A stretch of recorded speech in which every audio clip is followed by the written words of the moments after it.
Hello everyone, आपके अपने YouTube channel Excel in Education में आप सभी का स्वागत है। फ्रेंड्स, आज के इस वीडियो सेशन में हम लोग प्रीवियस ईयर के क्वेश्चन को डिस्कस करेंगे ईवीएस सेक्शन के। आपके ईवीएस सेगमेंट्स में जो टीटी में और सुपर टेट की परीक्षा में जो क्वेश्चन पूछे गए हैं, प्रीवियस ईयर क्वेश्चन ये आ चुके हैं पहले के एग्ज़ामों में, तो आपको ये पैटर्न देख लेना है और क्वेश्चंस को समझ लेना है कि किस तरह के क्वेश्चन आते हैं और कहाँ से उठाए जाते हैं क्वेश्चन, कौन कौन से टॉपिक आपको पढ़ने ज़रूरी हैं, क्योंकि एनवायरमेंटल स्टडीज़ के साथ साथ आपके यहाँ से सोशल स्टडीज़ के भी क्वेश्चन बनते हैं।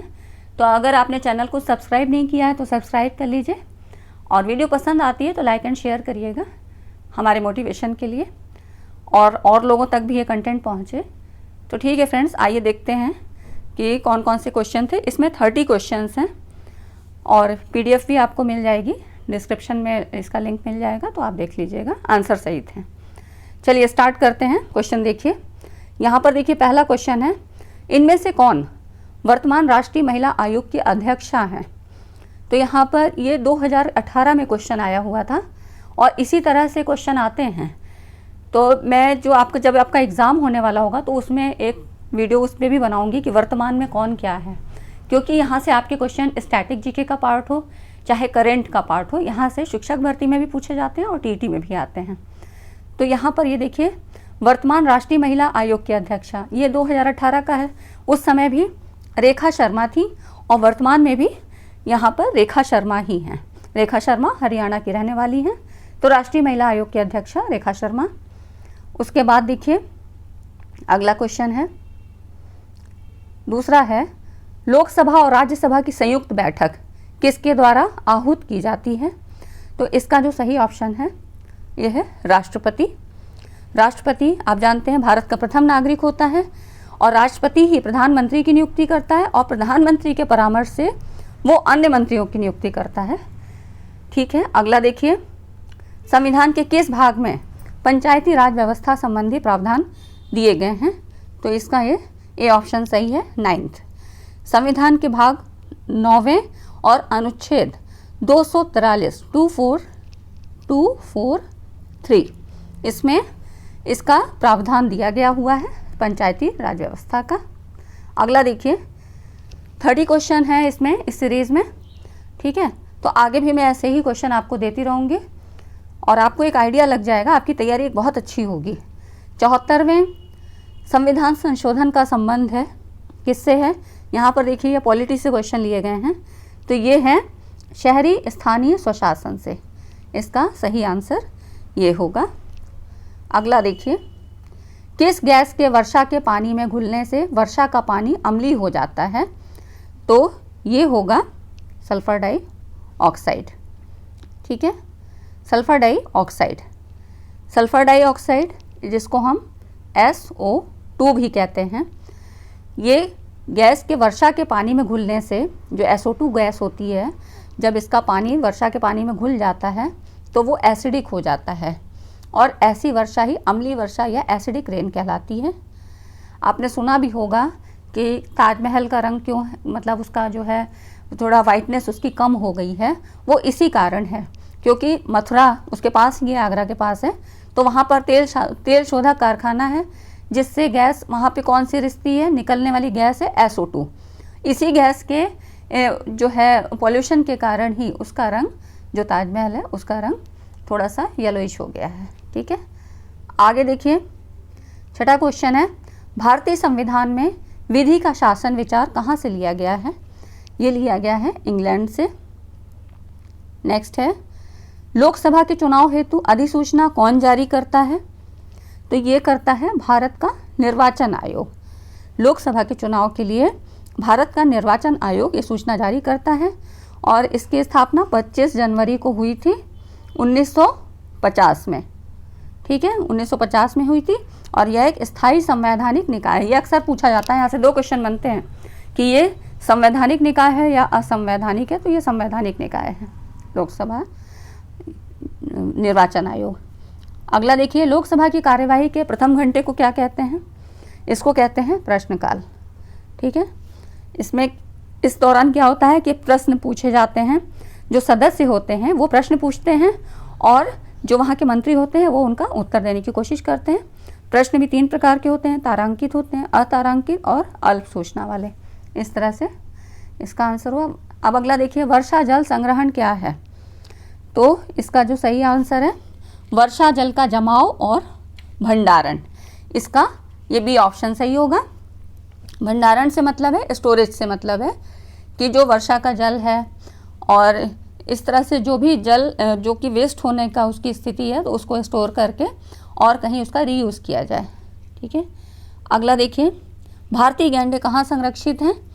तो ये है काजीरंगा नेशनल पार्क।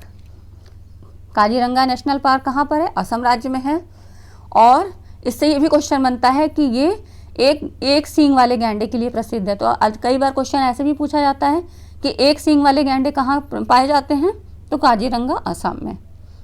इसलिए एक सींग वाले गैंडे का जो है इसको वो कहा जाता है कि ये वहाँ का राष्ट्रीय उद्यान है। अगला देखिए, निम्न में से कौन सा क्रम पारिस्थितिक तंत्र में ऊर्जा प्रवाह के संबंध में सही है? तो इससे भी रिलेटेड एक वीडियो मैंने डाला है ईवीएस का, आप देखिएगा प्लेलिस्ट में।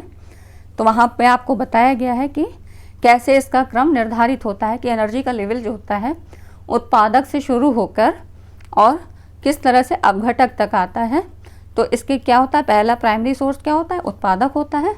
तो इसलिए इसका जो सही क्रम होगा उत्पादक, उपभोक्ता और अपघटक, ये इसका सही क्रम होता है। और यहाँ तक आने में जो ऊर्जा की मात्रा होती है वो निरंतर कम होती जाती है।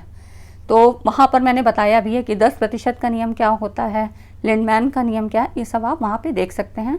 अभी हम लोग खाली क्वेश्चन को डिस्कस करते हैं, आप वो पूरा देख लीजिएगा क्योंकि वहाँ पर जो सिलेबस है वो बिल्कुल आपके सिलेबस के अकॉर्डिंग है, जो टीईटी और सुपर टेट का है। सुपर टेट एक बहुत मेन परीक्षा है आपके लिए, तो वहाँ से रिलेटेड सारे टॉपिक आपके कवर कराए जाएंगे क्योंकि टॉपिक बहुत ज़्यादा हैं, सिलेबस सब्जेक्ट भी बहुत ज़्यादा हैं, 14 सब्जेक्ट हैं, तो फिर बहुत कन्फ्यूज़न हो जाता है। लेकिन यहाँ पर इस चैनल में मैं आपको प्लेलिस्ट में सारे जो है टॉपिक आपको वीडियो के फॉर्म में कन्वर्ट कर दूँगी और डाल दूँगी और आपको PDF भी मिल जाएंगे।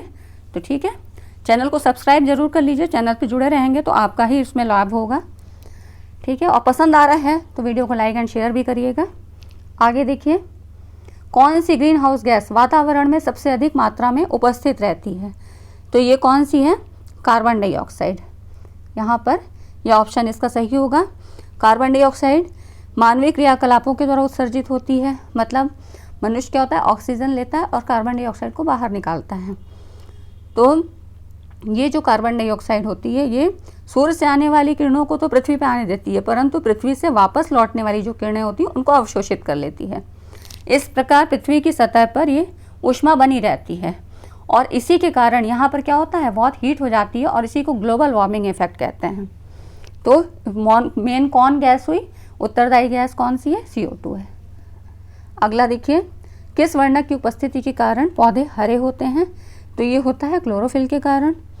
क्लोरोफिल जो होता है फोटोसिंथेसिस के लिए भी आवश्यक होता है और जहाँ पर यह क्लोरोफिल होता है वहीं पर जो है फोटोसिंथेसिस की क्रिया हो पाती है। तो इस तरह से क्लोरोफिल की बहुत भूमिका होती है और जो इसके जो है फोटोसिंथेसिस के ही कारण क्या होता है कि भोजन भी बना पाते हैं पौधे जो है अपना, क्लोरोफिल की ही उपस्थिति के कारण। क्लोरोफिल होना चाहिए, जल होना चाहिए और सूर्य का प्रकाश, तो ये सब चीज़ें फोटोसिंथेसिस के लिए आवश्यक होती हैं। आगे देखिए, मानवीय गतिविधियाँ जो पृथ्वी पर जलवायु परिवर्तन के लिए जिम्मेदार हैं। अब यहाँ पर देखिए, ये सारे आपको एक जैसे ही लग रहे होंगे, तो इस तरह से बहुत समझदारी के साथ आंसर देना है। तो इसका जो सही ऑप्शन होगा, जलवायु परिवर्तन के लिए कि जो एटमॉस्फेरिक चेंज होता है उसके लिए कौन ज़्यादा जिम्मेदार है? वो वनों को जलाना। इसी से वनों को जलाने के कारण ही ज़्यादा पोल्यूशन होता है। ठीक है, अगला देखिए, यूफॉर्बिएसी फैमिली की, ये एक फैमिली है, अलग अलग फैमिलीज़ होती हैं तो उनकी अपनी अपनी कैरेक्टरिस्टिक होती हैं। कौन सी फसल बायोडीजल उत्पन्न करने के लिए जानी जाती है? बहुत इंपॉर्टेंट क्वेश्चन है। देखिए, बायोडीजल के बारे में पूछा गया है। आप कई टर्म्स ऐसे होते हैं कि सुने ही नहीं हैं और कहीं ऐसे बुक्स में मिलते भी नहीं हैं। तो आपको क्या है कि जो भी यहाँ पर आपको कंटेंट दिया जा रहा है आप एक बार 2 बार पढ़ लीजिए, आपका ही लाभ है उसमें। तो यहाँ पर ये देखिए, इसका सही आंसर होगा जेट्रोफा। अब जैट्रोफा क्या होता है? एक यूफॉर्बिएसी फैमिली की एक फसल होती है जिससे बायोडीजल उत्पन्न की जाती है।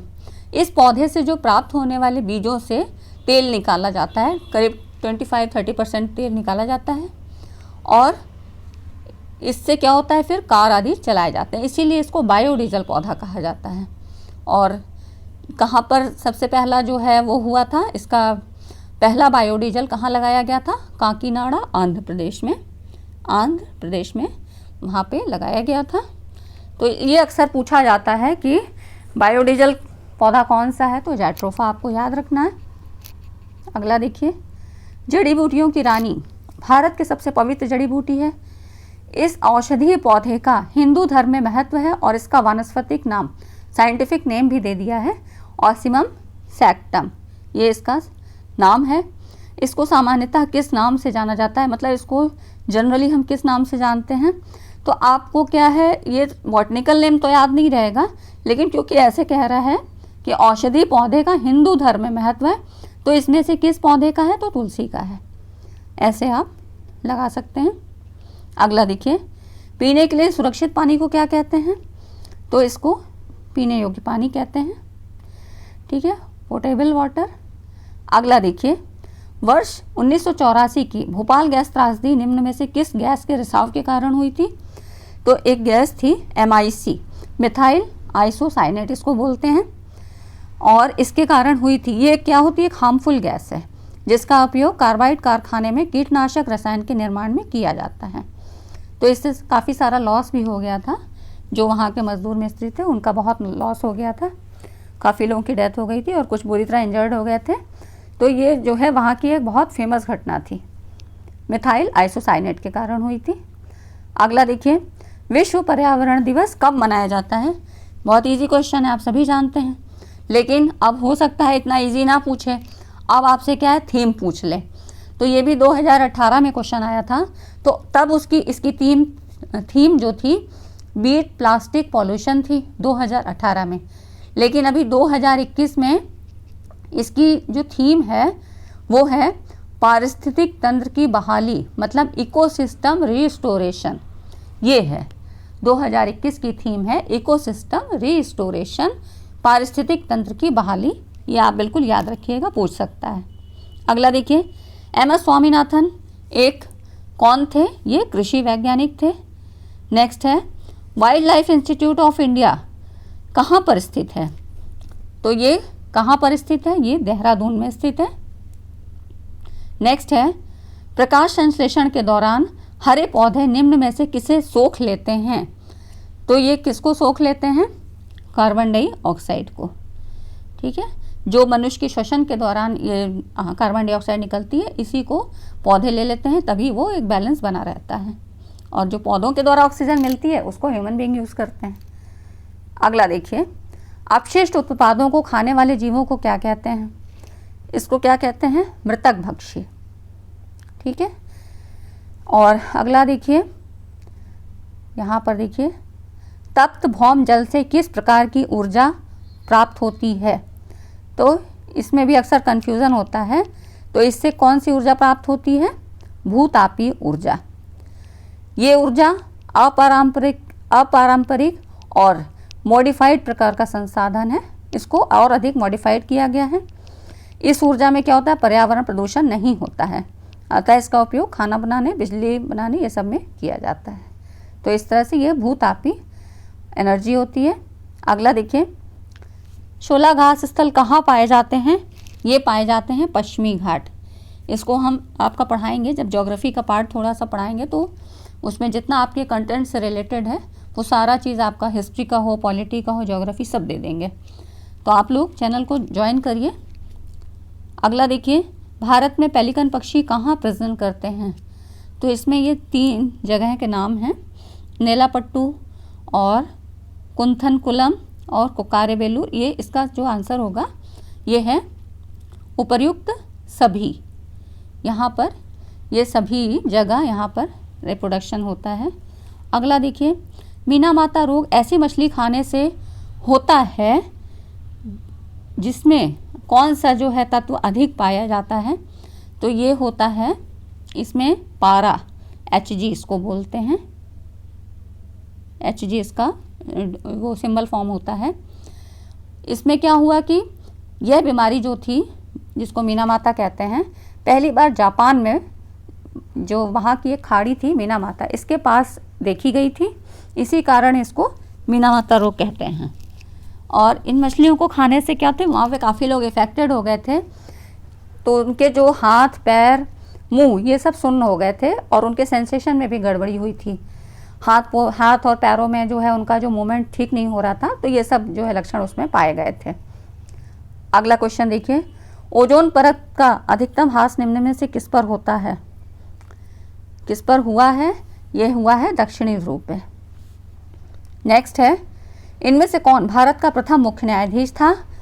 तो ये था, इसका सही आंसर था हीरालाल जे कानिया, ये इसके प्रथम मुख्य न्यायाधीश थे। ठीक है, और इनका जो कार्यकाल था 26 जनवरी 1950 से 6 नवंबर 1951 तक था। ये स्टैटिक जीके का आपका क्वेश्चन है, तो काफ़ी सारा सिलेबस है आपका, यहाँ पर हम सब आपका कवर करा देंगे। ये देखिए, रेड डाटा बुक किससे संबंधित है? तो ये संबंधित है विलुप्ति के करीब जीव से। रेड डाटा बुक जो होती है उसमें जो सभी संकटग्रस्त जो संकटापन्न जीव जंतु होते हैं उनका रिकॉर्ड रखा जाता है, मतलब अब वो लुप्त होने की स्थिति में हैं, उनका अस्तित्व अब खत्म होने वाला है, तो इसीलिए इनका अलग अलग रेड डाटा बुक में इनका जो है वर्णन किया जाता है, इनको रखा जाता है, इनका रिकॉर्ड रखा जाता है। इस पुस्तक में क्या होता है कि जो क्रिटिकली जो संकटापन्न जीव होते हैं उनको गुलाबी पृष्ठों से दर्शाया जाता है, और जैसे ही कोई जीव पर्याप्त संख्या में वृद्धि कर लेता है तो उसको हरे पृष्ठों पे स्थानांतरित कर दिया जाता है। तो इस तरह से अलग अलग कलर के रेड डाटा बुक्स होते हैं। ठीक है, किसी वीडियो में इसको भी हम कवर करा देंगे। तो जो भी आपके इंपॉर्टेंट टॉपिक्स हैं वो आपको सब यहाँ कवर कराए जाएंगे। आज की वीडियो में बस इतना ही। वीडियो अगर आपको पसंद आया है तो अपने फ्रेंड्स में लाइक एंड शेयर करिएगा। चैनल को ज्वाइन कर लीजिए, सब्सक्राइब कर लीजिए। Thank you for watching this video.